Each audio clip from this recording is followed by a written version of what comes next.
Hello YouTube pipe community, OTC Piper here with another addition to my new Piper's Guide. Today we're going to be talking about a question that was brought up by Todd Blessing in the comments of the previous video about Dottle. We're going to talk about that and tongue bite. First, let's go over what I'm going to be puffing on today. I'm going to have one of my go-to Italian briars. With some Lane Burley, pairing it with some coffee this morning. It's early parts of the morning, actually. I'll probably be posting this during the day tomorrow. So, wishing everybody a happy Saturday. Let me get this lit up and then we'll get started.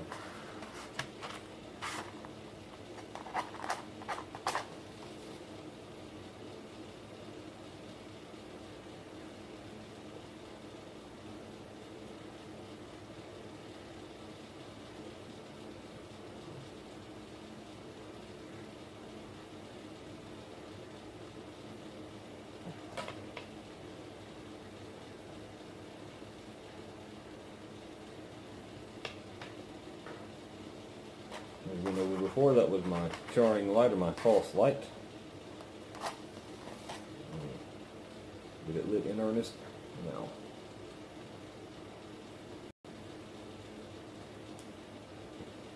Okay.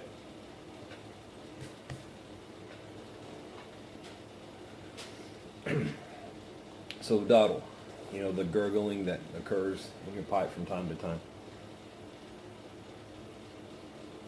Why does that happen? Well, there's no single answer. It happens to all of us, new and experienced alike. You know, a lot of it could be fixed with technique, and we're going to go over that. The primary causes of this, and the first and foremost, I would say, is puffing too fast for the blend that you're smoking. What this does is, you know, the faster you puff on it, the more air you draw in, the hotter the ember becomes. And this creates excessive heat, causing steam, which condensates along the walls of the pipe and falls down to the bottom where the draft hole is. And even more unpleasantly than that, when it starts to work its way up the shank and the stem, and you get it in your mouth, and has a very bitter taste to it. So, if this happens, first and foremost, it may be your cadence, or the rate at which you puff. So, what you would do in that case is stop puffing on it for a little bit. You want to allow it to cool some. You can remove your stem. I always take a pipe cleaner.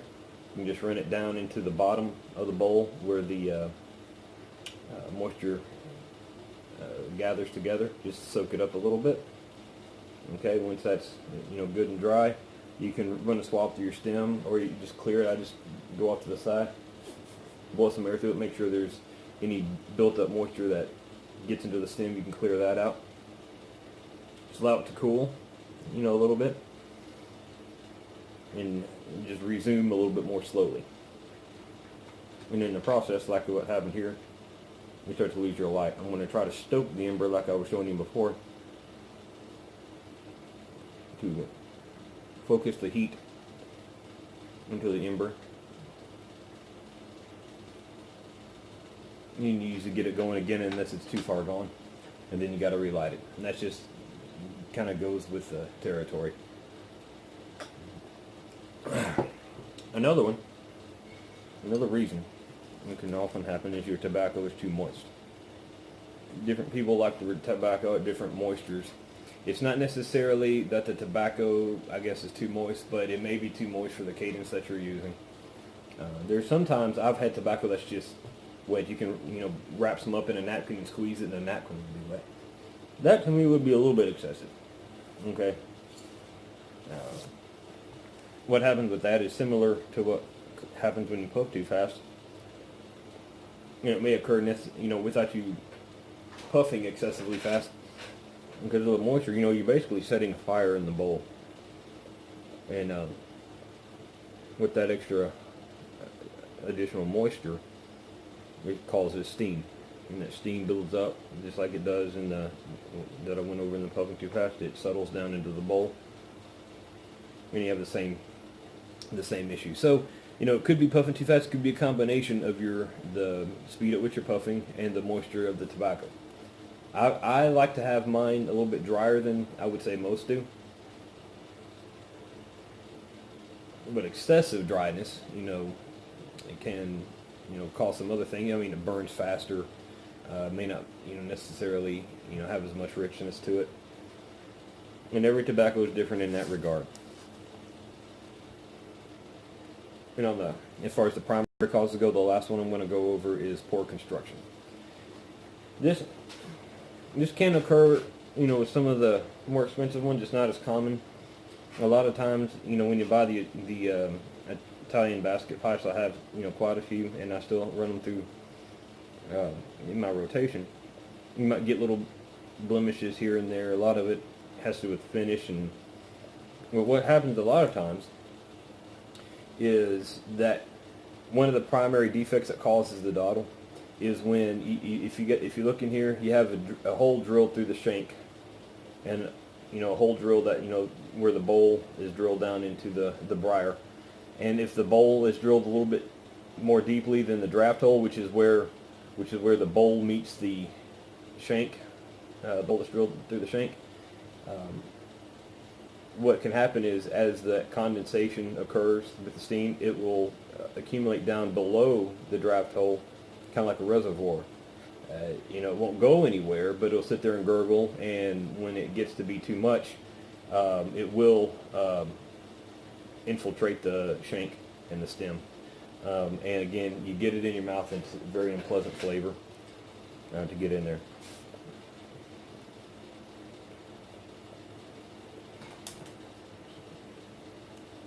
Take down some of the ash here.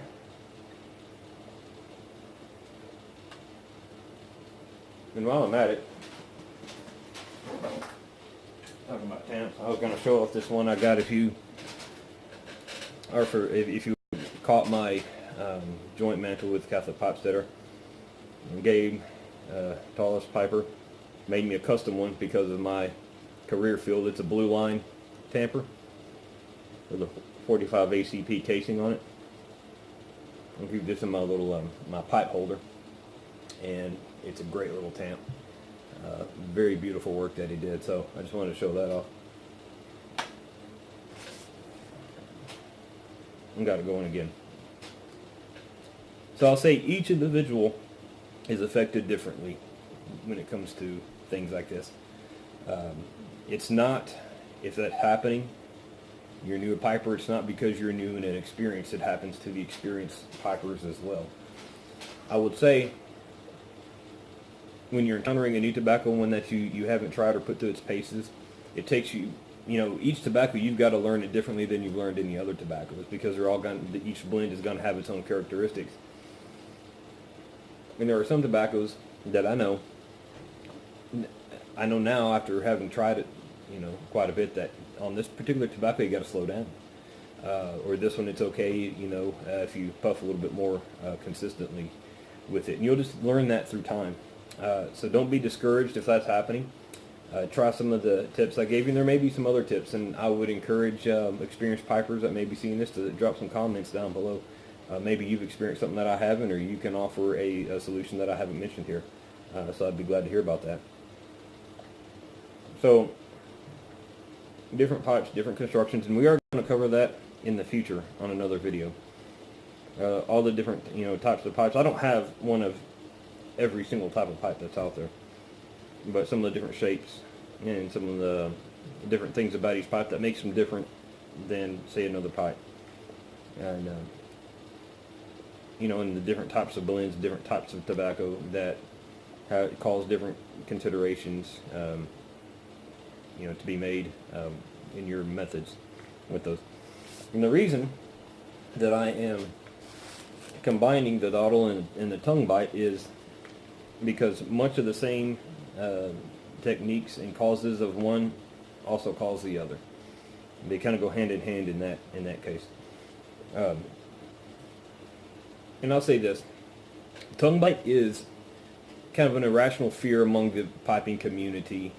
It's not pleasant, but it can be avoided.